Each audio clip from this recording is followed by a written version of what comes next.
my channel. My name is Oscar Mbira. I'm a certified program and project manager. In this video, I'm going to take you through skills which you must polish as a project manager, either in your 30s, your 40s, your 50s, or your 60s. These are the skills that are very important for a project manager to exist in a project environment to deliver a project.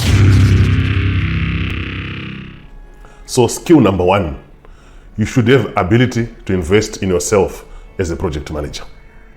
You must find some time to invest in your personal development. This is very important. You can either attend a course, you can either attend any conference or seminars on project management, or you can even read some books. I can give you an example for myself.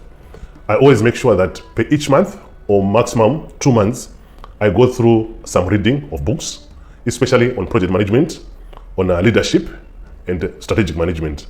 These are very, very important books I normally read. So skill number two, ability to learn new skills and new tools.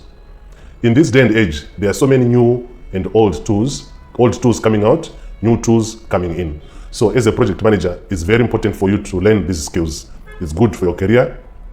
It's also good for your delivery. So you might want to learn new things like the AI, how to use artificial intelligence in project management. You might want to do some certification. It could be PMP, it could be a Prince 2, and so on and so forth. There are also new tools coming in, like Asana, we have Trello, we also have Microsoft Project. These are tools as a project manager. You should always try to push yourself to learn, also to keep yourself updated in terms of changes, in terms of new capabilities. That also improves your productivity as a project manager. The moment you use these collaborative tools, it becomes very easy as a project manager to be understanding, to be effective, to be productive. So it's very important that you also move along with the new tools that are coming in, especially on artificial intelligence. I hope you're enjoying the video so far. If you're new to the channel, don't forget to click the like button and the subscribe button so that you're the first person to be notified each time a new video is uploaded on this channel. Skill number three, you must have ability to self-analyze. What do we mean by that? As a project manager, it could be a first project, but most people have been involved in so many projects in different capacity. Maybe in that time you were not yet a project manager. But as a project manager, you should be able to do what is called self-reflection in terms of your performance from the previous projects or your performance from even the current one, including both successful and the failed ones. You should be able to do a self-assessment, analyze yourself. What is it you have done very well? What is it you have done very badly? What can you consolidate? What can you improve? And what can you even share as lessons learned with other members? So self-analysis is very important. Just be honest with yourself. If you have not managed to implement a specific project because of some skills, make sure you acquire the skills. Remember our skill number two. If it's because of some tools, make sure you acquire those tools, and so on and so forth.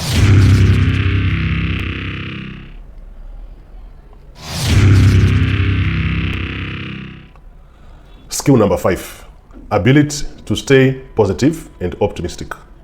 As a project manager, you're a leader. Even if there's a serious setback that you might have experienced during the project or during the phase of a project, you still have to maintain positivity. That is also going to encourage your team to go on, even if there was that particular setback. I also had the same challenge in one of my projects. We're supposed to be completing the project in 3 months. Unfortunately, due to some unforeseen circumstances, the procurement team requested 2 to 3 months to bring in that component. So it meant the project was going to be delayed. Skill number six, ability to maintain consistency. As a project manager, consistency is very important, which means you have to maintain consistency in terms of your milestones. You also have to maintain consistency in terms of procedures and regulations required within the operating environment of the project. You also have to maintain consistency in terms of baselines, for example, cost baseline, time baseline. Also in terms of milestone baselines, assumption baselines, technical baselines. As a project manager, that kind of consistency, you must maintain it as a skill, or you must polish that skill so that people, they know that if you are put in a certain responsibility as a project manager, that project is going to be delivered because they're a very consistent project manager. So project management consistency is key to the success of your project.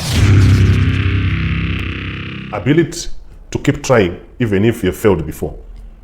It's very unusual that your project, unless it's something that is very, very small. Big projects like the ones I've managed to run, more than $6 million US, these ones, there's likely going to be some setbacks. there's likely going to be some failures. For example, in a certain phase or stage, you wanted to complete it within 2 months. You might fail to complete it within 2 months, probably might complete it 2, 3, or 4, even 4 weeks later. So if that happens, that's a failure to meet the milestone. That should not discourage you as a project manager. You should be able to pick from there, relook at your approaches, rearrange your team, and then move forward. I had a similar situation where we were supposed to be closing a certain stage within 2 weeks. It took us 6 weeks to close the project. So that meant that we were now eating into the time for the next activities. That was very, very demoralizing. But as a project manager, what I had to do was to make sure that we change our strategy, we rearrange our team, we start doing other activities in parallel, just to be able to recover some of the lost time. So that is also very, very important. Even if you're coming from some failure or setback, as a project manager, you need to continue moving forward. Skill number 8, ability to manage time. As a project manager, managing time is very, very important. If you are not able to manage time as a project manager, it will be very difficult, especially to deliver a project within the timelines or to complete specific tasks within the timelines. So as a project manager, you should be able to manage time. Time does not only pertain to project timelines. Even in meetings, I've seen some project managers who are not able to manage time in meetings. A meeting which was supposed to take 30 minutes, it will take 2 hours. That is a failure in terms of time management. So whatever you do as a project manager, you should always manage time. It must be within the time. Even if it's a task, it's a stage of the project, it's a complete program, it's a complete project, it's a meeting, it's an engagement with any stakeholders. It must have the time limit and you must stick to that. Once you start doing that, it will be very easy for most of the activities to be completed based on the planned timelines. Skill number 9, ability to break down a complex task or process into smaller, manageable processes. This is a skill every project manager should polish. I remember my first days, I was not able to do this breakdown properly. But now I've learned so many skills, I've learned so many things in terms of how to break it down. So breaking down a bigger task into smaller tasks as a project manager is very important. Let's take an example. You have a plan. A plan has got broader. It has got broader terms. It has got broader activities. It has got broader products.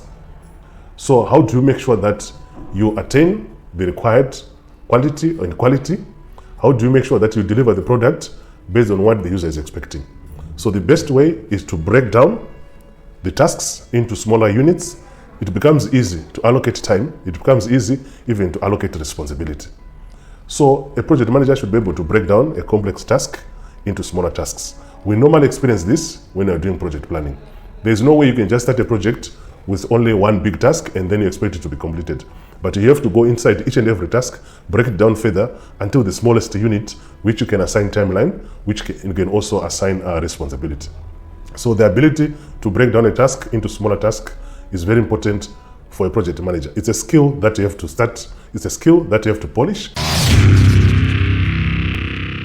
Skill number 10, ability to read and understand. This is very important. A project manager should be able to read and understand. I know there might be cases where there could be some technical jargon. So as a project manager, you might fail to quickly pick up exactly what is meant by either it's an email or it's a memo or whatever communication you're getting. So it's a responsibility to look for a technical guy to put the technical terms in simpler English so that you understand. But as a project manager, you are not supposed to receive any communication which you don't understand and then you sit on it. Seek clarity. Seek for people who can come to you and explain to you in simple terms what is meant by that document, what is meant by that communication, whether it's verbal, whether it's written, whether it's video, or whatever form of communication. It's very important that you are able to read, you're able to understand. If you don't understand some of these communications, some of these memos, some of these emails, it will be very difficult as a project manager to lead in activities or stage or phases in a project. So that is also very important. You've reached the end of this video. I hope you enjoyed the video. If you want me to create any additional video based on the skills that we have discussed earlier, let me know in the comment section below.